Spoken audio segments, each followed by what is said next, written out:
Rocher. Berna, a volta do Arrasca, do Danilo, de la Cruz, segundo informações da Jéssica aí. Ah, legal. Assim, é importante quando a gente fala sobre esse time do Flamengo, falar do papel dos dois volantes, né, Kaká? É uma premissa, para não dizer um dogma do Felipe Luiz, a escalação do Flamengo sempre com dois jogadores à frente dos dois zagueiros, tá? E os dois laterais, pelos lados. E esses caras, necessariamente, eu estou entrando aqui numa seara do Léo, então você... Jamais. Me corrija se eu estiver errado. Fica à vontade. Esses dois caras, eles têm de ser muito técnicos para que o jogo do Flamengo flua, tá?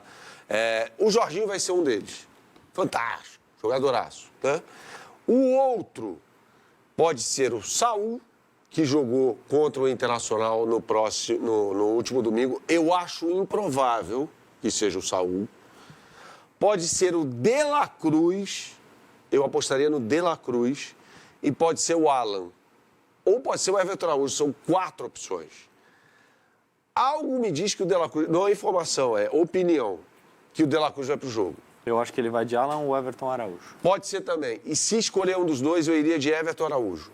Aí é que tá, porque ele tem dos 3 resultados possíveis, 2 a seu favor.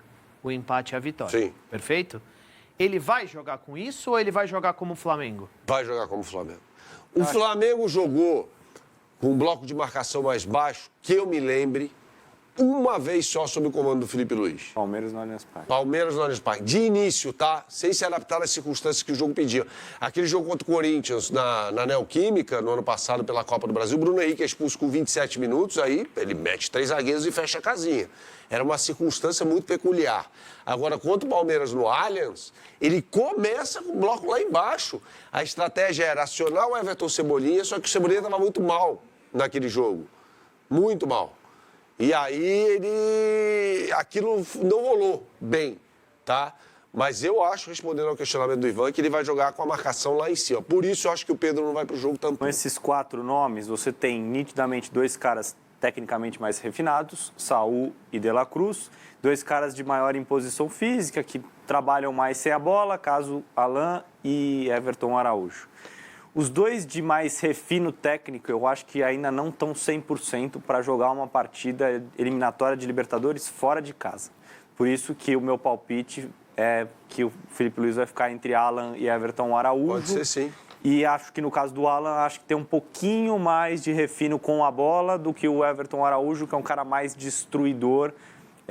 Eu apostaria que ele vai com o Alan. Ô, Jéssica, temos algumas pistas aqui trazidas pelos nossos comentaristas. Isso vai ao encontro ou de encontro? A provável escalação que você tem em mãos aí.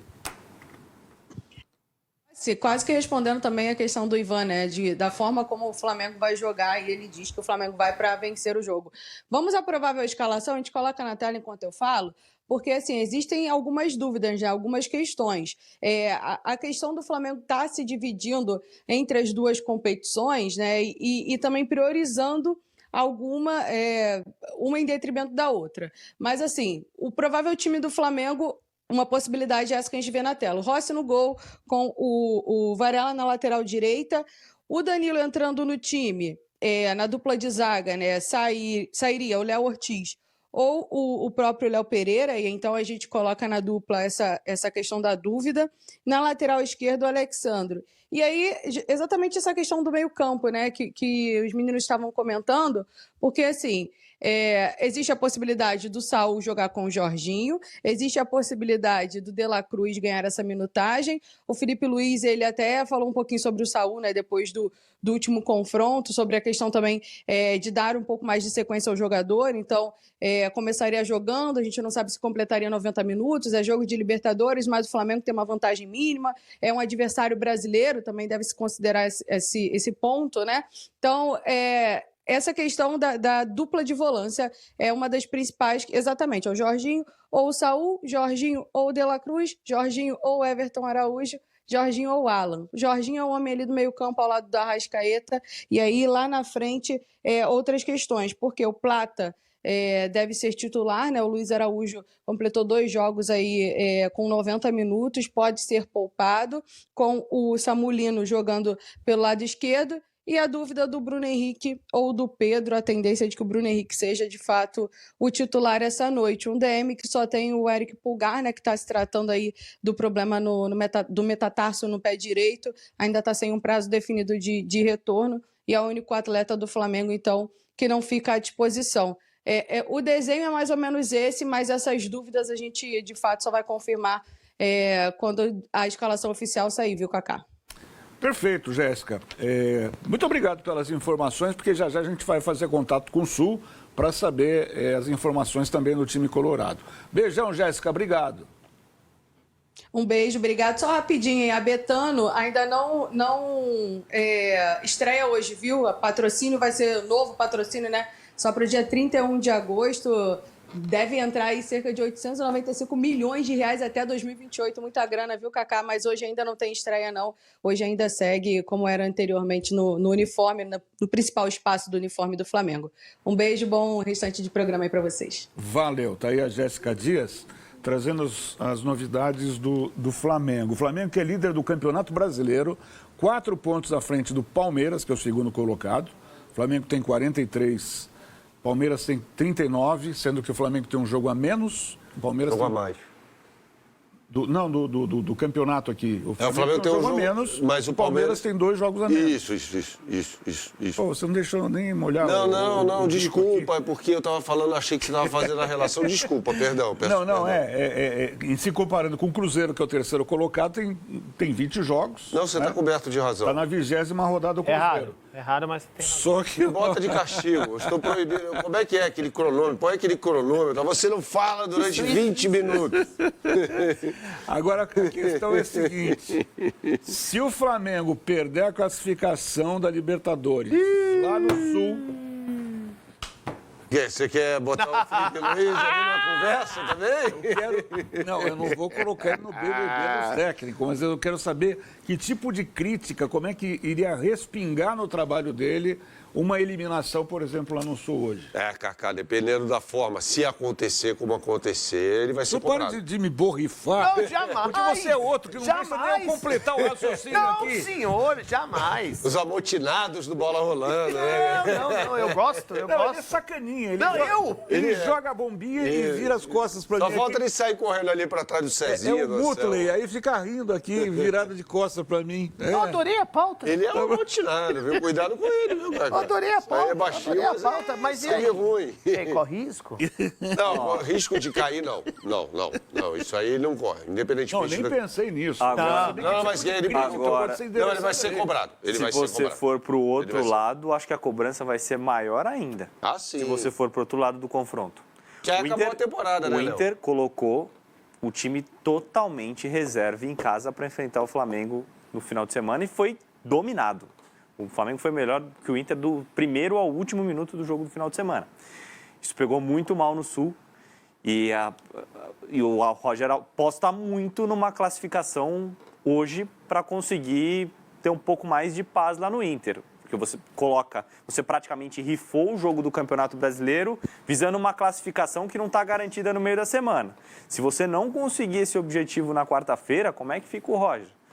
Por que você colocou o time totalmente alternativo no final de semana, se no meio de semana o time não desempenhou a ponto de conseguir a classificação? Ele já está pressionado há um bom tempo. Muito bom. Esse trabalho foi bom, cara. De Léo para Léo, do nosso Léo James pro Leonardo Sonda, que está na porta do Beira-Rio, usando o gancho dessa pergunta. Ô Léo, me diga uma coisa. Pode respingar no Roger Machado em caso de derrota e eliminação do Inter da Libertadores hoje? Boa tarde para você.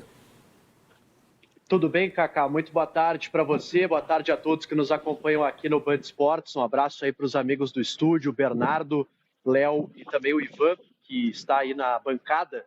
Pois é, essa pergunta ela é muito importante e eu vi vocês comentando agora sobre as fichas, né, que o Roger apostou basicamente tudo na partida de hoje, porque usou reservas no fim de semana, time totalmente descaracterizado pelo Campeonato Brasileiro. E é mais ou menos isso. Na verdade, é exatamente isso que fez o técnico do Inter. Se fosse um jogo de pôquer, Roger colocou todas as suas fichas na partida de logo mais aqui no Beira-Rio, 21h30 da noite. Mobilização muito grande por parte do torcedor. Mas sim, existe uma pressão em cima do técnico Roger Machado. Kaká, eu vou te responder essa pergunta com ainda um pouco de dúvida. Eu não tenho a convicção que o Roger será demitido em caso de eliminação, a menos que aconteça alguma goleada, algo muito fora do que a gente espera de um jogo mais equilibrado. Então, se o Inter perde, é eliminado, mas consegue fazer um jogo de igual para igual, um jogo parelho contra o Flamengo, não acredito numa possível saída do Roger. Agora, o Flamengo vem aqui e faz o que fez pelo Campeonato Brasileiro contra os reservas do Inter naquela oportunidade, mas hoje contra os titulares, aí sim o Roger corre algum tipo de risco de demissão após essa partida aqui no Beira-Rio. Também tem o seguinte, né, Leonardo? No Brasileirão o Inter não decola. O Inter está correndo o risco, inclusive, de ficar, nesse momento, fora do grupo da Sul-Americana. Então, assim, se almeja alguma coisa, se tem um objetivo maior, eu acho que o Inter está vivendo um momento muito complicado, com o Roger Machado, que já foi, inclusive, muito... eu não diria questionado, mas muita gente falava bem aqui. Não, eu era um deles. O trabalho dele é bom. Era um deles, Era era um bom o deles. começo do trabalho. Era um deles, eu gostava muito. Para mim, a pressão que o Inter fazia no começo da temporada era a melhor pressão do futebol brasileiro, melhor que a do Flamengo. Mas o Campeonato Brasileiro, para mim, do Inter é decepção. Eu acho que alguns medalhões caíram de produção. Você sabe que tem um cara, não é por isso, não é por isso. O Sonda vai entender o que eu estou falando. Mas é um dos elementos que fazem com que esse time perca tanto desempenho, Fernando.